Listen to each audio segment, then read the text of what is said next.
Practical question വരുമ്പോൾ ഏതാണ്ട് ഈ കാണുന്ന പോലെ ആയിരിക്കും വരുന്നത്.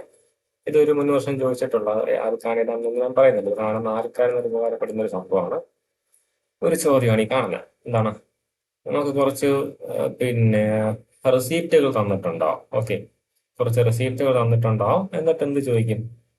ഈ പറഞ്ഞ സാധനം, ഈ പറഞ്ഞ റെസീപ്റ്റുകൾ ഒരു ഓർഡിനറി റെസിഡന്റ് ആയിരുന്നുവെങ്കിൽ, നോട്ട് ഓർഡിനറി റെസിഡന്റ് ആയിരുന്നുവെങ്കിൽ, നോൺ റെസിഡന്റ് ആയിരുന്നുവെങ്കിൽ എങ്ങനെയൊക്കെ ആയിരിക്കും അവരുടെ പ്രീവിയസ് ഇയറിലെ ഇൻകത്തിനെ ബാധിക്കുക എന്നുള്ളത്.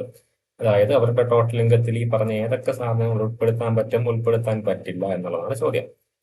നമുക്ക് ഓർമ്മയുണ്ടെന്ന് വിശ്വസിക്കുന്നു. ഈ ഒരു സാധനം നമ്മൾ മുമ്പ് നോക്കിയതാണ് അല്ലെ? അതായത് ഇൻകം ടാക്സിന്റെ ഇൻസിഡൻസ് ആർക്കൊക്കെ ഏതൊക്കെ സിറ്റുവേഷനിൽ വരുമെന്ന് നമ്മൾ നോക്കി. ആ ഒരു സംഭവം തന്നെയാണ് ഈ ക്വസ്റ്റ്യന്റെ ആധാരം എന്ന് പറയുന്നത്.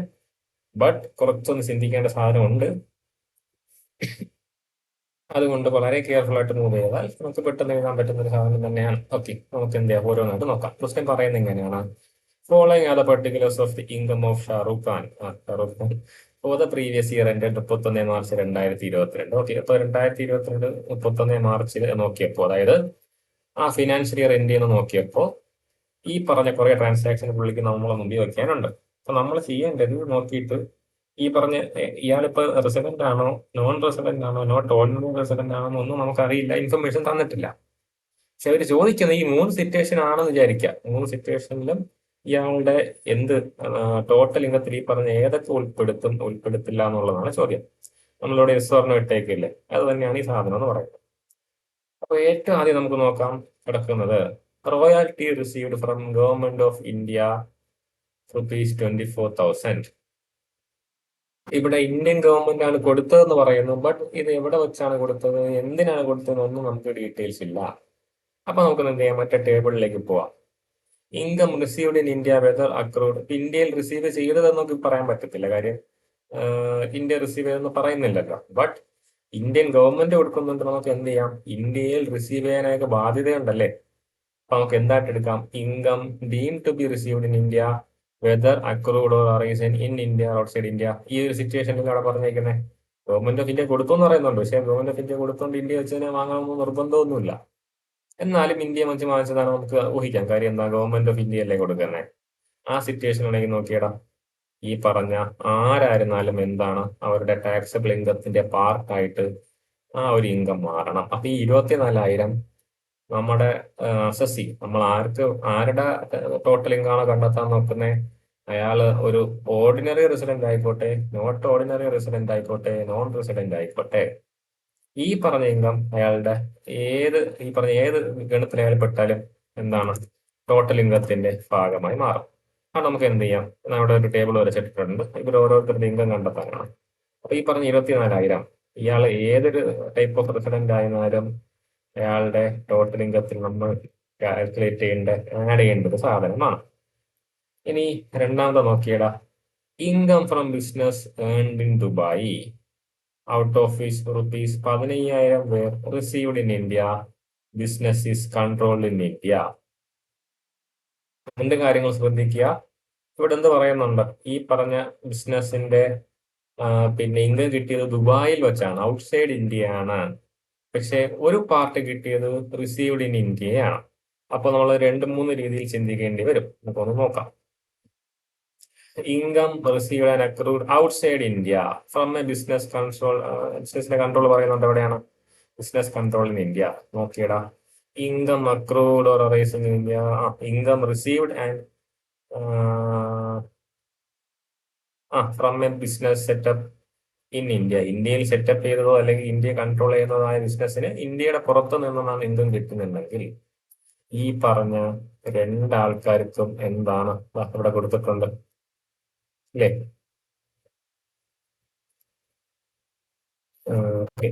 ഇവിടെ കൊടുത്തിട്ടുണ്ട്. ഈ പറഞ്ഞ രണ്ടാൾക്കാരും ആരൊക്കെയാണ്? ഒരു ഓർഡിനറി റെസിഡന്റ് ആയിക്കോട്ടെ, നോട്ട് ഓർഡിനറി റെസിഡന്റ് ആയിക്കോട്ടെ, അവർക്ക് എന്താണ് ഈ പറഞ്ഞ 25,000 ഒരു സംശയവും വേണ്ട ടാക്സബിൾ ആണ്. ഓക്കെ, പറയുന്ന കോംപ്ലിക്കേഷൻ എന്താണ്? ഒരു കോംപ്ലിക്കേഷൻ എന്ന് പറഞ്ഞാൽ ഈ 15,000 എവിടെ വെച്ചാ റിസീവ് ചെയ്തത്? ഇന്ത്യയിൽ വെച്ചാണ് റിസീവ് ചെയ്തതെന്ന് പറയുന്നുണ്ടല്ലേ. അപ്പൊ ഒന്നും കൂടെ നോക്കിയടാ, ഇന്ത്യയിൽ റിസീവ് ചെയ്തതാണെങ്കിൽ ഓക്കെ, അത് ഇന്ത്യയിൽ അക്രൂഡ് ഓർ അറൈസിൻ ഇന്ത്യ ആയിക്കോട്ടെ ഔട്ട് ആയിക്കോട്ടെ, ഇന്ത്യയിൽ റിസീവ് ചെയ്തതാണെങ്കിൽ എല്ലാവരും എന്താണ് എല്ലാവരുടെ ടാക്സബിൾ ഇൻകത്തിലേക്കും ആഡ് ചെയ്യാനുള്ള ഇൻസിഡൻസ് ഉണ്ട്. മനസ്സിലായില്ലേ? ആ ഒരു സിറ്റുവേഷൻ മനസ്സിലാക്കുക. 25,000 കിട്ടിയെന്ന് പറഞ്ഞത് വെളിയിൽ വെച്ചാണ്. പക്ഷെ 25,000 കിട്ടിയെന്ന് പറയുന്നതിന്റെ അകത്തും ഒരു 15,000 ഇന്ത്യയിൽ വെച്ചാണ് റിസീവ് ചെയ്തത്. അപ്പോൾ ഈ 15,000 കൊടുക്കാൻ എല്ലാവർക്കും എന്താണ് ബാധിച്ചിട്ടുണ്ട്. ഐ മീൻ 15,000 ഈ പറഞ്ഞ ആരുടെയും എന്തിലേക്ക് ആഡ് ചെയ്യാം? ടാക്സബിൾ ഇൻകത്തിലേക്ക് ആഡ് ചെയ്യാം. പക്ഷേ ഈ 15,000 പോയിട്ട് ഒരു 10,000 അപ്പൊ ദുബായ് വെച്ചാണല്ലോ കിട്ടിയത്. ഏൺ ചെയ്തത് ദുബായിൽ വെച്ച 25,000, പക്ഷെ റിസീവ് ചെയ്ത കാര്യമാണ് പറയുന്നത്. 15,000 എവിടെ വെച്ചാൽ റിസീവ് ചെയ്തത്? ഇന്ത്യ വെച്ചാൽ റിസീവ് ചെയ്തത്. അപ്പൊ എന്തായാലും ഒരു 25,000ത്തിന്റെ ബാക്കി 10,000 വെളി വെച്ചായിരിക്കുമല്ലോ റിസീവ് ചെയ്തത്. ആ സാധനത്തെ ആർക്ക് മാത്രമേ അടയ്ക്കാനുള്ള ബാധ്യതയുള്ളൂ? ഈ പറഞ്ഞ രണ്ടുപേർക്ക് മാത്രമേ ഉള്ളൂ. കുറച്ചും കൂടെ വ്യക്തമാക്കി പറഞ്ഞാൽ, ഈ ഇൻകം ഇന്ത്യയിലുള്ള ഒരു കമ്പനിയിൽ നിന്ന് കിട്ടിയതാണ്. പക്ഷേ ഇതിന്റെ ഫുൾ എമൗണ്ടും എന്തല്ല, ഇന്ത്യ വെച്ചല്ല കൊടുത്തത്. പകുതി ഇന്ത്യയിൽ വെച്ചും പകുതി വെളിയിൽ വെച്ചും. ഓക്കെ, അപ്പോൾ വെളിയിൽ വെച്ച് കിട്ടിയ ഈ 25,000ത്തിന്റെ 10,000ത്തിന് എല്ലാവരും എന്ത് ചെയ്യണം? സോറി, ഈ 25,000ത്തിന്റെ 10,000ത്തിന് എന്ത് ചെയ്യണ്ട? എല്ലാവരും എന്ത് ചെയ്യണ്ട? അവരുടെ ടാക്സബിൾ ഇങ്ങോട്ട് കണക്കാക്കണ്ട. ഈ പറഞ്ഞ രണ്ടുപേര് മാത്രം കണക്കാക്കിയാൽ മതി. പക്ഷേ ഈ പറഞ്ഞ 15,000 ഇന്ത്യയിൽ വെച്ച് റിസീവ് ചെയ്ത 15,000ത്തിന് ഇനി ഇന്ത്യ ഉള്ളവനാണോ റെസിഡന്റ് ആണോ നോട്ട് ഓർഡിനറി റെസിഡന്റ് ആണോ എന്നുള്ള ഒരു വ്യത്യാസമില്ല. എല്ലാവരും ടാക്സബിൾ ആയിട്ട് കണക്കാക്കിയേ പറ്റൂ. അപ്പൊ ഈ 25,000ത്തിന് എന്ത് ചെയ്യും? എല്ലാവരുടെ ഇൻകത്തിലും എഴുതാൻ പറ്റില്ല. ആദ്യത്തെ രണ്ടുപേരുടെ ഇൻകത്തിൽ എഴുതാം. ഈ 15,000ത്തിന് അവസാനത്തെ ഒരാളുടെ ഇൻകത്തിൽ എഴുതാം. ആരാണ് അവസാനത്തെ ഒരാൾ? ഏത് സിറ്റുവേഷൻ ആണത്? അയാൾ നോൺ റെസിഡന്റ് ആണെങ്കിൽ.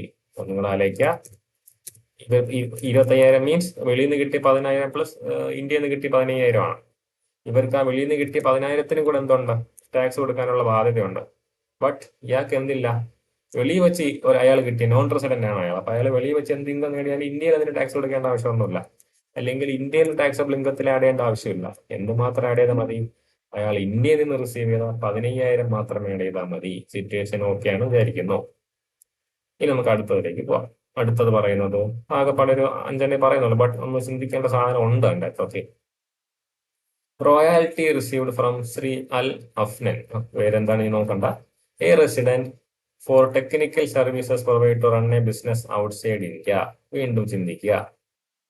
ഓക്കെ, സോറി, അതിന് മുമ്പ് ഒരു ട്രാൻസാക്ഷൻ ഉണ്ട്. Interest received from Shri Aditya Kumar, a non resident, against a loan provided to him for a business carrying on India.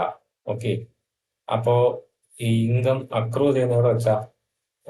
നമ്മുടെ ഇന്ത്യയിൽ വെച്ചാണെന്നുള്ള കാര്യത്തിൽ സംശയമില്ല. എവിടെ വെച്ചാ റിസീവ് ചെയ്തതെന്ന് പറയുന്നുണ്ടോ?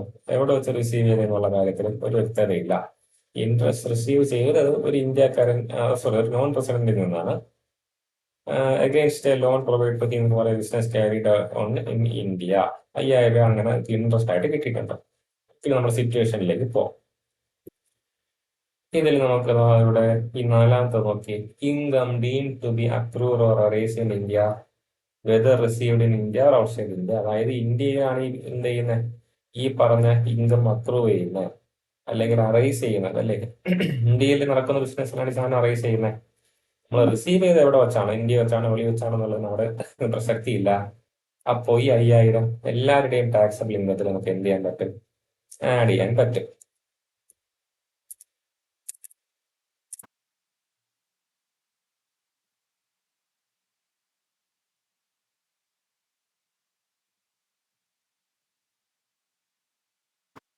ഇനി നമ്മൾ നേരത്തെ നോക്കിയ ട്രാൻസാക്ഷനിലേക്ക് പോവാണ്. രണ്ടെണ്ണം കൂടെ ഉള്ളൂ. Royalty receive from Shri Al Afnan, a resident for technical service provide to run a business outside India. അപ്പോ ശ്രദ്ധിക്കുക, സിറ്റുവേഷൻ എന്ന് പറയുന്നത് ഇന്ത്യയുടെ പുറത്താണ് എന്ത് ചെയ്തിരിക്കുന്നത്? ഈ സർവീസ് നടന്നേക്കുന്നത്. അതിന് കിട്ടിയ ഇൻകമാണ്. ഓക്കെ, അത് ഏതാണ്? ഇവിടെ നോക്കിയതാ. Income received or accrued on arisen. Income received and accrued or arisen. അപ്പൊ അക്രൂവ് ആയതാവാം, അറൈസ് ചെയ്തതാവാം. Outside India from a business control from outside India, അല്ലെ? അതല്ലേ ഇവിടെ സിറ്റുവേഷൻ. ഇതൊരു ഇന്ത്യയുടെ വെളിയിലുള്ള ബിസിനസ്സിന് നമ്മൾ കൊടുത്ത സർവീസിന് അവിടെ തന്നെ അക്രൂവ് ആയത്, അല്ലെ? ഇന്ത്യക്ക് അതിനൊരു ഇൻഫ്ലുവൻസ് ഉണ്ടോ, ഒരു സംഭവം ഉണ്ടെന്ന് ഒരു വിധത്തിലും പറയുന്നില്ല.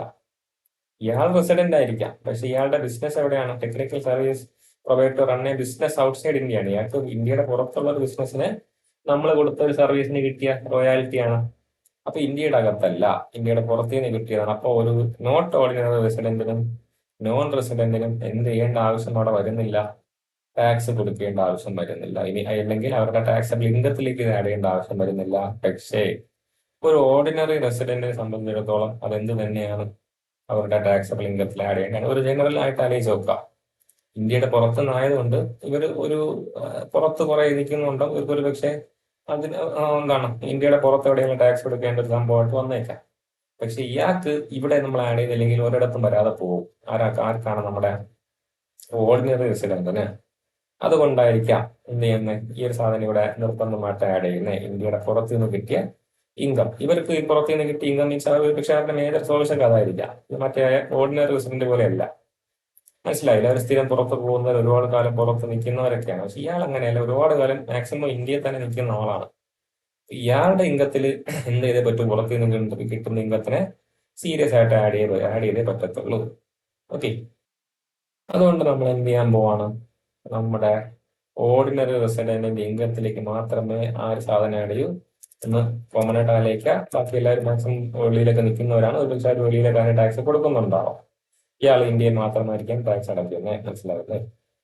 ലാസ്റ്റ് ട്രാൻസാക്ഷൻ നോക്കിയേ, income from business in Jaipur 40,000. This business is control from France. അപ്പൊ ആലോചിക്കുക, ഇൻകം അറേഞ്ച് ചെയ്തേക്കുന്ന അല്ലെങ്കിൽ റിസീവ് ചെയ്തേക്കുന്ന ഇന്ത്യയിലാണ്, പക്ഷെ ബിസിനസ് കൺട്രോൾ ചെയ്തേക്കുന്ന വെളിയിൽ. അതിന്റെ ഈ കൊടുത്ത 40,000 അകത്ത് 20,000 വെളിയിൽ വെച്ചാണ് കൊടുത്തത്. കുറച്ച് കോംപ്ലിക്കേറ്റഡ് ആണ്, ഒന്ന് ശ്രദ്ധിക്കാം. ആദ്യം നോക്കേണ്ടത് ഒരൊറ്റ കാര്യം, പക്ഷെ ആ കാര്യം വ്യക്തതയോടെ മനസ്സിലാക്കി കഴിഞ്ഞാൽ നമുക്ക് എന്തില്ല, കോംപ്ലിക്കേഷൻ ഇല്ല എന്ന് തന്നെ തോന്നും. പറഞ്ഞുതരാം. Income from business in Jaipur 40,000. The business is control from France. Okay, ഇനി മുകളിലേക്ക് പോയടാ. ഇവിടെ പറയുന്ന ഒന്ന് ശ്രദ്ധിച്ചു നോക്കിക്കേ. Income accrues or arising in India whether received whether received in India or outside India. അല്ലേ? ഇൻകം അക്രൂ ചെയ്യുന്നതോ അറൈസ് ചെയ്യുന്നതോ ഇന്ത്യയിലാണെങ്കിൽ എന്ത് നോക്കണ്ട, അത് റിസീവ് ചെയ്തത് ഇന്ത്യയിലാണോ ഔട്ട്സൈഡിലാണോ നോക്കണ്ട. അതിനർത്ഥം അവിടെ ഒരു ഫ്രാൻസിന്റെ കാര്യം പറഞ്ഞ് നമുക്ക് കോംപ്ലിക്കേറ്റഡ് ആണ് തോന്നിപ്പിച്ചത് വെറുതെയാണ്. എല്ലാവരും അതിൽ ടാക്സബിൾ ആണ്. ഐ മീൻ എല്ലാവരുടെ ടാക്സബിൾ ഇൻകത്തിലേക്കും ഈ എമൗണ്ട് നമുക്ക് എന്ത് ചെയ്യാൻ പറ്റും, ആഡ് ചെയ്യാൻ പറ്റും. കാര്യം മനസ്സിലായെന്ന് വിശ്വസിക്കുന്ന ഒരല്പം കോംപ്ലിക്കേറ്റഡ് ആയിട്ട് തോന്നാം. സംഭവം സിമ്പിളാണ്. ഇൻകം റിസീവ് ചെയ്ത് എവിടെ വെച്ച് തന്നെയാണ്, ഇൻകം എവിടെ നിന്നാണ് അറൈസ് ചെയ്തത്, റിസീവ് ചെയ്തത് അല്ല, അറൈസ് ചെയ്ത് എവിടെ വെച്ചാണ്, ജയ്പൂർ, അതായത് ഇന്ത്യ വെച്ച് തന്നെയാണ്. ഈ ബിസിനസ് ഇന്ത്യയിലുള്ളതാണോ ഇല്ലാത്തതാണോ അതൊന്നും നമ്മളെ വിഷയമല്ല.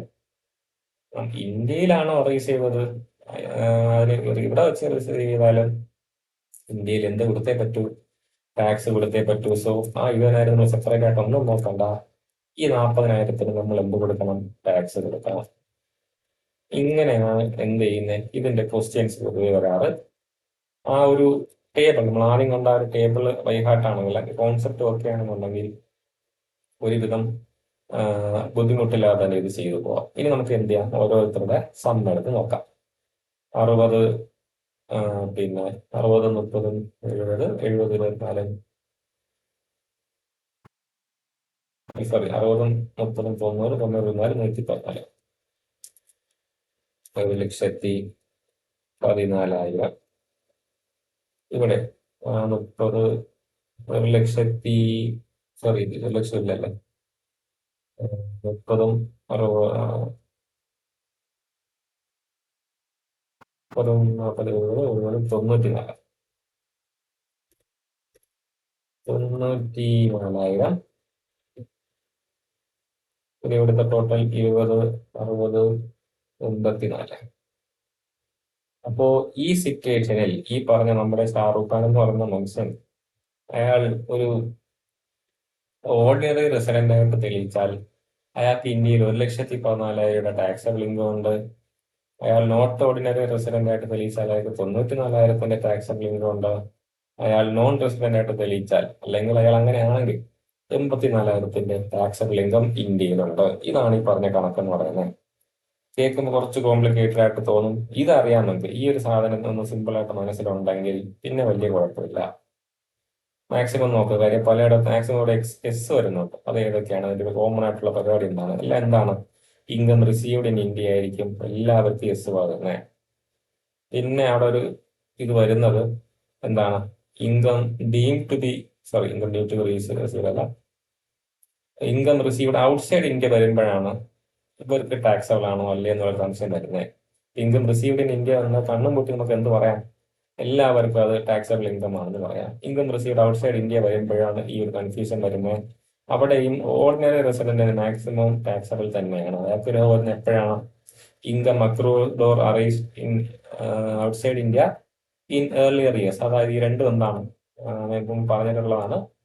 ഗൾഫിൽ ജോലി ചെയ്തിട്ട് അയാളുടെ അവിടത്തുള്ള ഇൻകം കൊണ്ട് ഇങ്ങോട്ട് വരുന്ന സിറ്റുവേഷൻ ആണെങ്കിൽ ഒരു കൺസെഷൻ കൊടുക്കുന്നുണ്ട്. അതിന് ഓർഡിനറി റെസിഡന്റിന് ടാക്സ് കൊടുക്കണ്ട, ഐ മീൻ അയാളുടെ ടാക്സുകൾ ഇൻകത്തിലേക്ക് ആഡ് ചെയ്യത്തില്ല. ബട്ട് ബാക്കിയുള്ള എല്ലാവർക്കും അതുപോലെയൊക്കെ തന്നെയാണ്. അപ്പൊ എസ് വരുന്ന എവിടെയാണ്, നോ വരുന്ന എവിടെയാണ്, അതൊരു ധാരണ ഉണ്ടാക്കും. നമുക്ക് കണ്ടറിയാം, ഒരു ഇമേജ് പോലെ, ഒരു എന്താ പേഴ്സൺ. ഓക്കെ, ഇവിടെ എവിടെയൊക്കെ റിലീസ് ചെയ്ത്